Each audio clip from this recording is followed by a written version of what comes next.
ប្រធានាធិបតីអ៊ុយក្រែនថាសន្តិភាពយូរអង្វែងអាចសម្រេចបាននៅឆ្នាំនេះ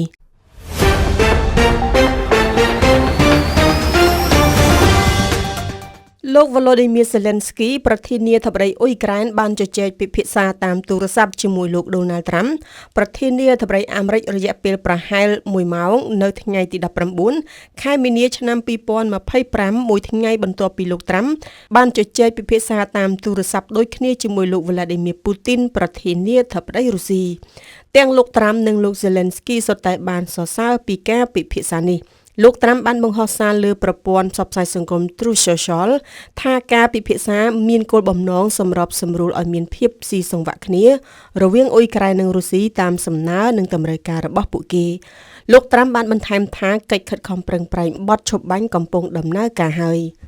ចំណែកលោក Zelensky បានបង្ហោះសារលើបណ្ដាញសង្គម X ដែរថាយើងជឿជាក់ថារួមគ្នាជាមួយអាមេរិកជាមួយប្រធានាធិបតី Trump និងក្រោមការដឹកនាំ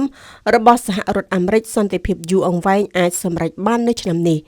លោកបានប្រាប់អ្នកសារព័ត៌មានថាក្នុងកិច្ចពិភាក្សានេះលោកមិនបានរងសម្ពាធពីលោក Trump ឲ្យយល់ព្រមទទួលយកតាមការទាមទាររបស់រុស្ស៊ីនោះទេបន្ថែមលើនេះរដ្ឋមន្ត្រីការបរទេសអាមេរិកលោក Marco Rubio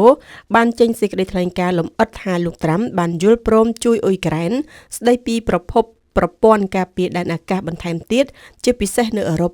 លោកបាននិយាយថាមេដឹកនាំទាំងពីរបានយល់ព្រមចែករំលែកព័ត៌មានយ៉ាងជិតស្និទ្ធរវាងបុគ្គលិកការពារជាតិរបស់ពួកគេនៅពេលដែលស្ថានភាពសមរភូមិមានការវិវត្តលោក Rubio បានបន្ថែមថាក្រុមបច្ចេកទេសនឹងជួបប្រជុំគ្នានៅប្រទេសអារ៉ាប៊ីសាអូឌីតនៅក្នុងប៉ុន្មានថ្ងៃខាងមុខនេះដើម្បីពិភាក្សាអំពីការពង្រីកបទឈប់បាញ់ទៅកាន់សមុទ្រខ្មៅដែលនេះអាចជាជំហានដំបូងឆ្ពោះទៅរកការបញ្ចប់សង្គ្រាមទាំងស្រុងសូមជម្រាបជូនថាក្រោមការសម្របសម្រួលរបស់លោក Trump លោក Putin និងលោក Zelensky នៅថ្ងៃទី18ខែមីនាបានឈានដល់ការព្រមព្រៀងផ្អាកការវាយប្រហារលើប្រភពថាមពលគ្នាទៅវិញទៅមករយៈពេល30ថ្ងៃទោះបីជារុស្ស៊ីមិនទាន់ព្រមទទួលយកបទឈប់បាញ់ដ៏ទូលំទូលាយដែលអ៊ុយក្រែននិងអាមេរិកចង់បានក៏ដោយប៉ុន្តែវាជាជំហានឆ្ពោះទៅរកសន្តិភាពដោយការចាប់ផ្ដើមពីបទឈប់បាញ់ដោយផ្នែកលើប្រភពថាមពលនិងហេដ្ឋារចនាសម្ព័ន្ធ